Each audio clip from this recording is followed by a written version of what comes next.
The Homeland Schoolhouse was originally built in 1878, about a mile from where the Homeland Heritage Park stands today. It was known as Bethel School, named after the original community that settled in what is now Homeland. This original building was very small and built with cypress wood. In 1879, the school was relocated to where it stands today. The current building features high ceilings and large windows to allow for cooler temperatures and natural light. The inside of the building also features a stage near the main entrance. To accommodate for its growing student population, there were 4 room additions from 1888 to 1922, giving the building its L shape. It remains the only building in the park that sits on its original foundation. The Homeland Schoolhouse was formed to educate the children of Homeland settlers.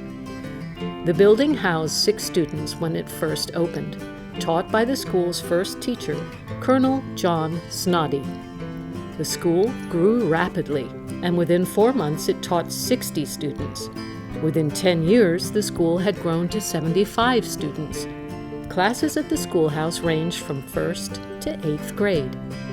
A typical school year in the late 1800s began in November and ran until the end of March, to allow for children to help their families during farming season. To attend school, families would pay a 50-cent fee for the year. A typical school day would begin promptly at 7 a.m. and was in session until 4 p.m. each day. Subjects like reading, writing, spelling, geography, and arithmetic were taught in those hours. Instilling manners and discipline into students was also an important part of the curriculum.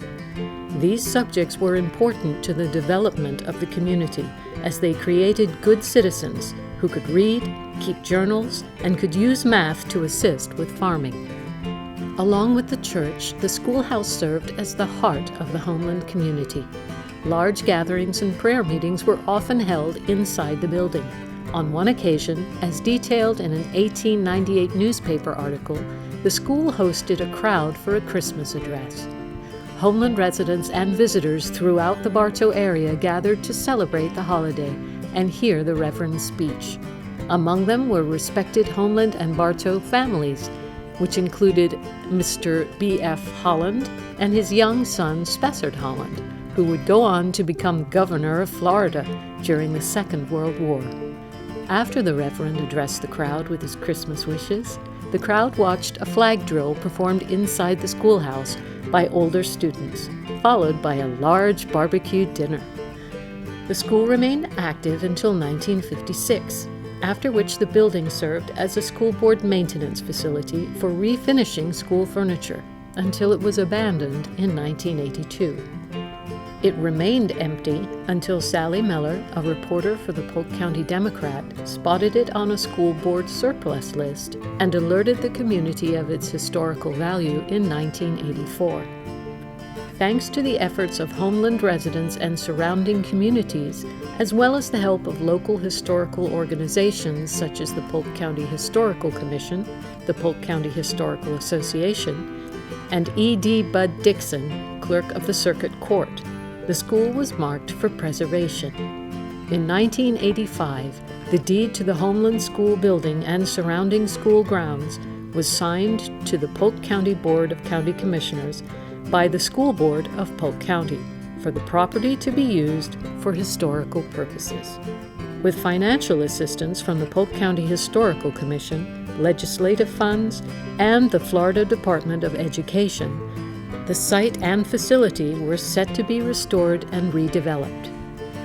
Cal Adams, a Bartow restoration contractor, was assigned with restoring the schoolhouse and was assisted with labor from the Polk Correctional Institution. In 2007, the Homeland Schoolhouse was listed on the National Register of Historic Places, recognizing the site as a historic place worthy of preservation. It remains the oldest existing public school building in Polk County. Today, the schoolhouse building is available to visit for historic tours and is open to the public during special events at Homeland Heritage Park.